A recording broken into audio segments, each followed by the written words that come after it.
Здравейте! Време е за нашите кратки задачи да придобият нова форма. Това е последното ни видео. От тук нататък сте вие, ще видите как. Ще демонстрирам какво ще правим върху сгънатия лист, просто защото визуално е по-лесно да следвате. Но задачата се отнася и за двата листа. По времето на този процес наблюдавайте какво е усещането вътре в тялото. С кой лист започнахте? По-ли беше лесно да нарежете единия или другия лист? Упс, казах какво ще правим. Ще ни трябва една ножица. Нека да започваме. От вашия сгънат лист искате да е с отворената страна навън от вас и да го сгънете още веднъж, но не там, където вече е прегънат, а така, че да има около сантиметър и половина празно място между отвореното пространство и това, което сте сгънали.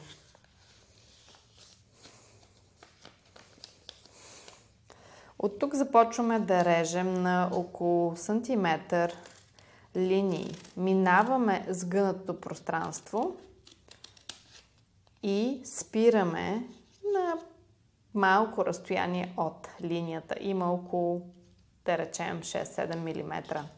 Добре. Продължаваме така до края. Отново забележете тялото си. Има ли стягане на зъби? Какво е поведението ни в този креативен процес и в това? Ще го нарека сбогуване, но то е трансформация.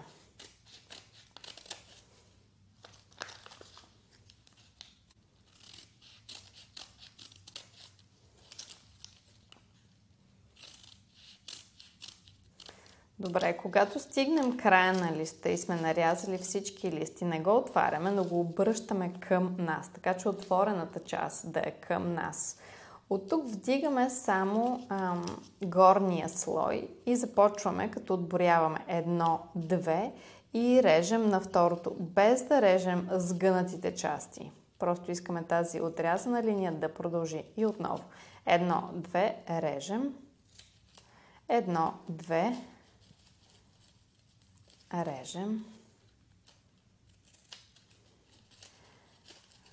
1, 2, режем. 1, 2, режем. 1, 2, режем. И остават още 2. Добре, от тук правим долния лист. Добре, започваме от първото. Само долния лист ще режем към нас. Продължаваме отрязаната линия. Започваме от първото и отброяваме 1, 2. Надигаме другите листи и режем. Добре, 1, 2. Надигаме другите листи и режем. Така до края.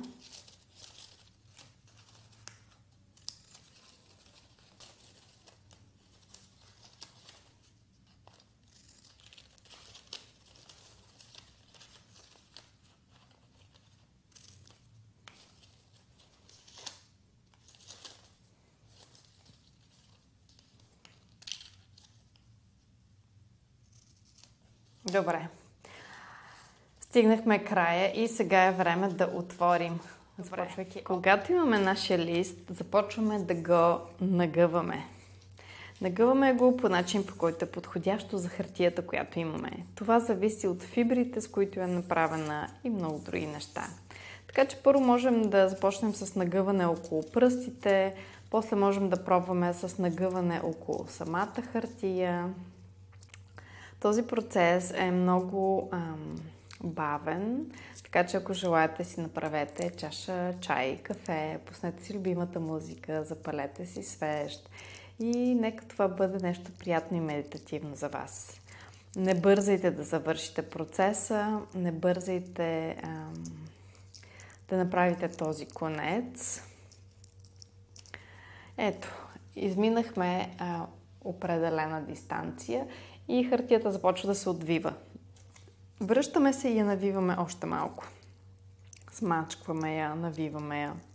доста бавен процес. С времето хартията ще запомни къде, кога е била свита и най-чувствителни са тези свръзки, местата, където сме рязали или където сме оставили дистанция.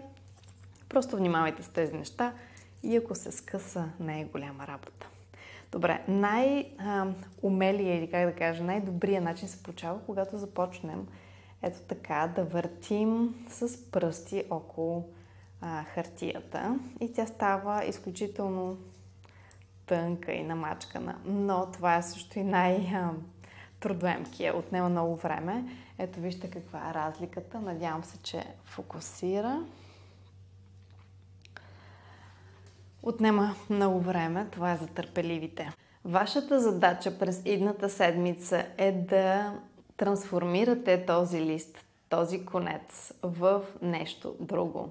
Вие може да потърсите какво да е то. Може да го изплетете на нещо, може да работите с възли, може да го увиете или залепите. Искам да оставя това на вашата креативност, да потърсите из интернет, може би някакви идеи, нещо, което ви е вдъхновило. Вие да решите какво да правите с вашия лист и какъв живот да приеме. Ако листът ви много се е скъсал и цялото това нещо е много фрустриращо, потърсете как да направите нов лист хартия и ще се забавлявате, като намелите всичко в блендера и ще видите какви стъпки да следвате, за да направите един нов лист хартия. Това е от мен. Надявам се да споделите резултатите, как вашата хартия се е трансформирала. Продължаваме с йога практиките, но кратките задачи от мен приключват тук. Но при вас те нека продължат през цялата седмица. Дайте време на тази задача да се случи, не бързайте. Здравейте! Много от вас знаят, че пиша в дневници. Много от програмите ми съпътстват и писане. Това за мен е начин за лечение, ако искате го наричате, за творчество, за пресяване, за изчистване, за улекотяване. Ето защо създадох мой собствен дневник, който исках да е красив, да е малък и да има много злато. Затова си го направих с златни странични страници, златна първа страница и златно отбелязване на това, докъде сме стигнали. За мен беше важно той да е малък, т.е. да мога да си го нося навсякъде, но да е достатъчно дебел, че да си така издържа една цяла година. Това, което исках така да го направи специален, малко по-различен, е дневника да включва и лунен календар. Включих лунния календар за 2025, защото вярвам, че ние сме циклични същества. Особено жената. Ето защо включих и да има 13 такива кръга за нашия менструален цикъл. През последните няколко години отбелязвам как се движи менструалния ми цикъл всеки ден. Тоест, колко регулярен е, колко кръв имам и какви са преобладаващите емоции.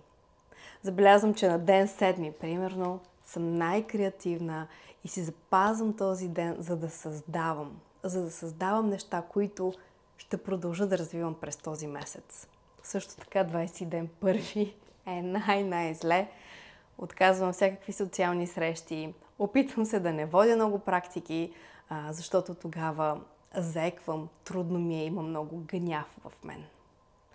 И вярвам, че по този начин, който всеки един от нас забележи И вярвам, че когато всеки една от нас забележи регулярността си, ще знае по-добре как да бъде по-нежна със себе си. Не да променяме нещо. Ние нямаме нужда да ставаме по-добри.